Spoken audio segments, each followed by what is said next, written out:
Kelly Jefferson. I own KCD Trucking, Inc.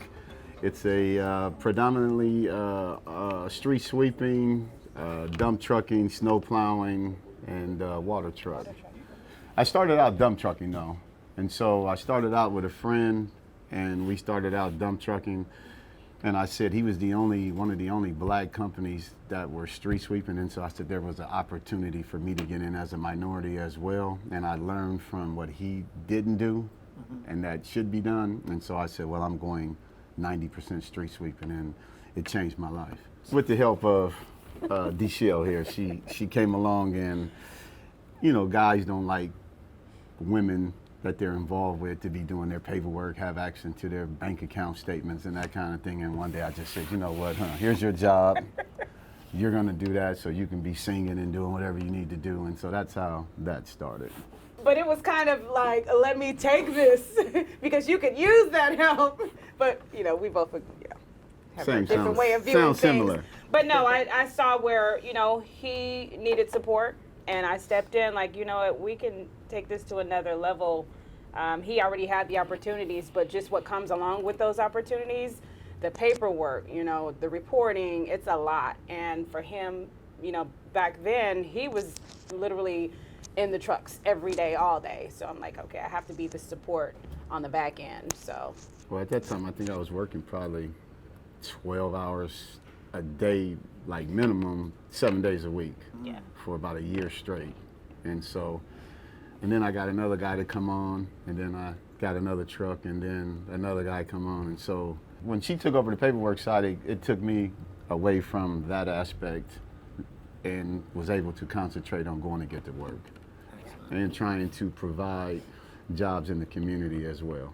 Well, there were a list of business ideas and tries and fails.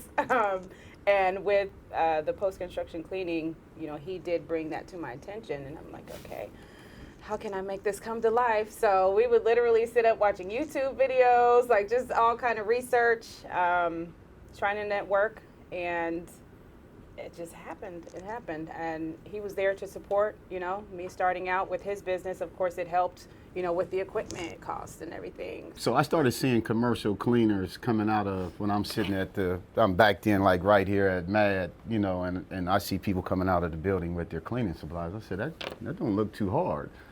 I ain't even looked inside the building, but I'm saying to myself, that doesn't look too hard. Let's try that out. And so she started going to meetings. I was going to meetings for about 3 years, probably, and didn't get a job. I was tired, fed up. Then she started, I said, man, here, you start going. And she started going.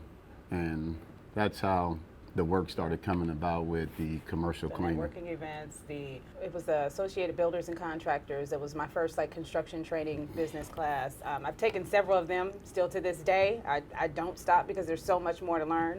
But definitely from those connections through those people there and networking is how I grew the business. It's a beautiful thing because now you get to see a transformation from our business to a nonprofit. So we got a nonprofit coming out, or that's out, called Pay It Forward. And under that, we're gonna serve the community. So like, say somebody was to donate us $100,000, we're gonna be able to show where that whole $100,000 went to. And for a woman minority company, I'm like, right now, my brain thinks, put all the work on her, because she's gonna get more work than me. They're gonna give her the work before they give it to me.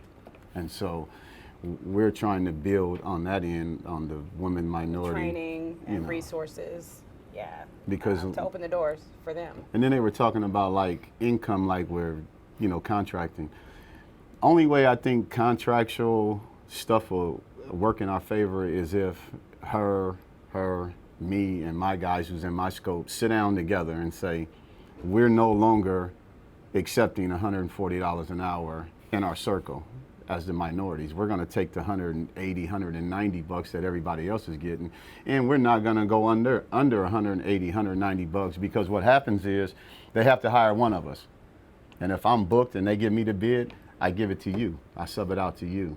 And we keep doing that, and that's the only way we're gonna be able to get what we demand on these jobs. I think like what you're saying about women, I think they give the chance to be able, like she was saying something about being a single mom. I think that that gives people the courage, the encouragement to say, she's a single mom, this is what I can do. You know, they're out showing women in the community it can be done, you know, and so, and with that life-changing opportunity. And with that being said, it's the help. I help her, she helps me. You know, gets rough, but we help each other do what we got to do to be able to go travel, be able to go buy a house, or be able to show somebody, like you was talking about inspiration. There's a few guys that I look up to, you know, social media. You can see they're building houses, they're big in business. I look up to these dudes. I call these dudes and say, hey man, I'm proud of you.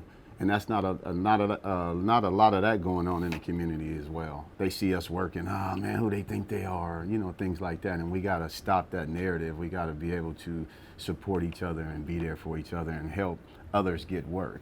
You know, they might not know this step. We have to sit back and be able to show them that they missed this step. Oh, I love telling people that, you know, that say they're starting a business, make sure you go get your certification. Like I have a long list of do this, this, this, and this. And so, Forget the accountant. That too. But yeah, you know, it feels good to just show other women that, you know, hey, we can do this. And proud to be on a black project where you got the black general manager and things like that. I was thrilled to be on a project with, you know. And then he grew up right in this neighborhood, so, you know, it's a historical project to be on. And it made my mom and dad proud to see me sweeping these streets instead of doing other things in the streets. So when they see me doing that, never forget when my mom see me for the first time. I told her I was in business, but she never seen it. And then when she seen me sweeping around here, she started crying. So just to see that kind of thing in the community, man, is a good thing, you know. And so with Pay It Forward, we're gonna do a bunch of things like that. We're gonna try to hit every topic that the community needs. And we're not going to reinvent the wheel. We're going to call people who this person is looking for. If they're looking for a contractor, if they're looking for a real estate person, we want to combine the black community together. We want to know who's doing what. There's too many people successful in our community, but everybody's in different pockets. We want to bring everybody to the table. And that's our plan, is to bring the community. Generational wealth in the black community.